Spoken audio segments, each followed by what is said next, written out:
नमस्कार, आप सभी का स्वागत है। वास्तुशास्त्र के अनुसार हमारे घर पर आने वाले पशु पक्षी हमें विविध प्रकार के संकेत देते हैं। कुछ पशु पक्षी हमें शुभ संकेत देते हैं, तो कुछ पशु पक्षियों का घर पर आना अशुभ और अमंगलकारी माना जाता है। हमारे प्राचीन पुराणों में कई प्रकार के पशु पक्षियों को देवताओं के वाहन के रूप में दिखाया गया है, और यदि ऐसे पशु पक्षी हमारे घर पर आते हैं तो हमें उन देवताओं से संबंधित संकेत मिलते हैं अथवा हमें उन देवी देवताओं की कृपा प्राप्त होती है। प्राचीन काल से ही ऋषि मुनियों ने पशु पक्षियों से जुड़े महत्वपूर्ण संकेतों के बारे में बताया है।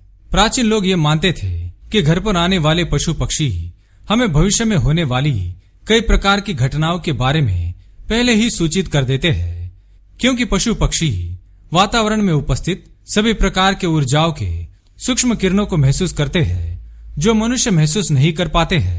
जैसे भूकंप आने से पहले ही पशु पक्षियों को पता चल जाता है, या फिर बारिश होने से पहले ही कुछ पशु पक्षी जान लेते हैं, क्योंकि इन पशु पक्षियों को वातावरण में होने वाले बदलाव के बारे में पहले ही पता चल जाता है। इसी कारण से हमारे शास्त्रों में पशु पक्षियों द्वारा मिलने वाले संकेतों को बहुत ही महत्व दिया जाता है। आज हम आपको बताने जा रहे हैं ऐसे पशु पक्षियों के बारे में जिनका घर पर आना बहुत ही शुभ होता है, और कुछ ऐसे भी पशु पक्षी होते हैं जो घर पर आने से घर में अमंगल होता है। यहाँ तक कि कुछ पशु पक्षी मृत्यु सूचक भी होते हैं। इन पक्षियों का घर पर आकर बैठना किसी करीबी रिश्तेदार की मृत्यु होने का संकेत माना जाता है। तो आइए जान लेते हैं पशु पक्षियों द्वारा मिलने वाले शुभ और अशुभ संकेतों के बारे में। सबसे पहले बात कर लेते हैं उल्लू के बारे में। दोस्तों, उल्लू माता लक्ष्मी का वाहन माना जाता है, लेकिन वास्तुशास्त्र के अनुसार उल्लू का घर के सामने आकर बैठना और बोलना शुभ संकेत माना नहीं जाता है। यह धन के नाश होने की ओर इशारा करता है। लेकिन यदि उल्लू आपके घर पर आकर बैठता है तो इसे शुभ संकेत समझना चाहिए।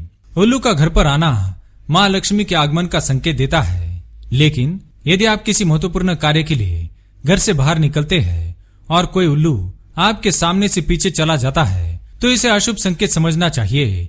आपको उस दिन के लिए उस कार्य को टाल देना चाहिए, अन्यथा उस कार्य में आपको नुकसान का सामना करना पड़ सकता है। यदि शाम के समय घर के बाहर के पेड़ पर उल्लू बोलता है तो 1 वर्ष के अंदर किसी मित्र या रिश्तेदार की मृत्यु संबंधी सूचना मिलती है। दूसरा पक्षी है कबूतर। वास्तुशास्त्र में कबूतर को शुभ पक्षी माना गया है। यदि सुबह सुबह घर के अंदर कबूतर के गुटरगू की आवाज सुनाई देती है तो प्रेम संबंध होने की मान्यता है। वही यदि शाम के समय कबूतर की गुटरगू सुनाई दे तो यह चोरी होने का और लड़ाई झगड़े होने का संकेत माना जाता है। इसमें कोई शक नहीं है कि कबूतर एक शांत पक्षी है, लेकिन वास्तुशास्त्र के अनुसार घर में कबूतर का घोंसला बनाना अशुभ संकेत माना जाता है, क्योंकि कबूतर गंदगी फैलाते हैं और जिस स्थान पर गंदगी होती है वहां पर माँ लक्ष्मी कभी वास नहीं करती है। इसी के साथ ही कबूतर का संबंध राहु ग्रह से होता है, इसलिए घर में कबूतर का घोंसला होना नकारात्मकता को दर्शाता है। इससे परिवार के सदस्यों को विफलताओं का सामना करना पड़ता है। तीसरा पक्षी है गिद्ध। हम सभी जानते हैं गिद्ध मृत जीवों को खाता है, इसलिए हमारे शास्त्रों में गिद्ध को बहुत ही अशुभ पक्षी माना जाता है। गिद्ध का घर पर आकर बैठना बड़ा ही अशुभ संकेत माना जाता है। यह संकेत बताता है कि घर परिवार में कोई बीमार पड़ने वाला है। जिस घर पर गिद्धों का वास होता है उस घर का कभी विकास नहीं होता है। उस घर के सदस्यों के बीच में हमेशा लड़ाई झगड़े होते रहते हैं। उस घर से सकारात्मक ऊर्जा पूरी तरह से समाप्त हो जाती है और धन का नाश हो जाता है। आइए अब बात कर लेते हैं कौवे के बारे में। दोस्तों, कौवा एक ऐसा पक्षी है जिसे भविष्य में होने वाली घटनाओं के बारे में पहले ही पता चल जाता है। ऐसा भी माना जाता है कि हमारे पूर्वज कौवे के माध्यम से हम पर दृष्टि बनाए रखते हैं, अथवा कौवे के माध्यम से वे हमें कई विशिष्ट प्रकार के संकेत देते हैं। इसलिए हमें कौवे से मिलने वाले संकेतों पर अवश्य ध्यान देना चाहिए। शास्त्रों के अनुसार यदि कौवा किसी व्यक्ति के सर पर आकर बैठ जाता है तो उस व्यक्ति को शीघ्र ही अपमान का सामना करना पड़ सकता है। इसलिए उसे कोई भी अनुचित कार्य करने से पहले एक बार अवश्य ही सोचना चाहिए। यदि अचानक से बहुत सारे कौवे आपके घर के ऊपर आकर शोर मचाने लगे तो इसे अशुभ संकेत माना जाता है। यह संकेत है कि घर के मुखिया पर कोई बड़ा संकट आने वाला है। अब बात कर लेते हैं चमगादड़ के बारे में। आप सभी जानते हैं चमगादड़ को दिन में दिखाई नहीं देता है। चमगादड़ को रात का पक्षी माना जाता है और चमगादड़ प्रेतों की तरह ही उल्टे लटके रहते हैं।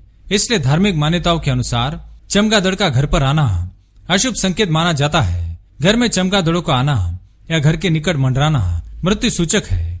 यद्यपि घर में चमगादड़ का वास आपको मृत्यु तुल्य कष्ट दे सकता है। आइए बात कर लेते हैं गौरैया के बारे में। दोस्तों, गौरैया का घर में आगमन सदियों से भारतीय संस्कृति में बहुत ही बड़ा शुभ संकेत माना जाता है। गौरैया एक बहुत ही शांत पक्षी है और यह शुद्ध और पवित्र पर्यावरण का सूचक है। जिस स्थान पर गौरैया होती है उस स्थान पर पवित्रता और सकारात्मक ऊर्जा प्रचुर मात्रा में होती है, क्योंकि गौरैया ऐसे स्थान पर कभी नहीं जाती है जहां पर नकारात्मक ऊर्जा का प्रभाव अधिक मात्रा में होता है। यदि बहुत सारी गौरैया आपके घर के आसपास रहती है या आपके घर में घोंसला बनाती है तो इसे शुभ संकेत समझना चाहिए। गौरैया का घर पर आना माँ लक्ष्मी के घर पर आने का संकेत है। आपको व्यापार में बहुत अधिक लाभ की प्राप्ति हो सकती है। और आखिरी पक्षी है चील।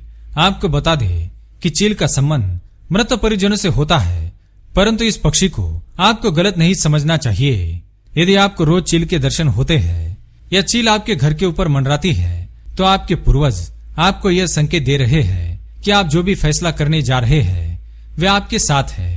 तो इस प्रकार से हमारे शास्त्रों में पशु पक्षियों से जुड़े शुभ और अशुभ संकेतों के बारे में बताया है। अगर ये जानकारी आपको अच्छी लगी तो वीडियो को लाइक करें, कमेंट में जय मां लक्ष्मी अवश्य लिखें, साथ ही चैनल को सब्सक्राइब करना न भूलें। धन्यवाद।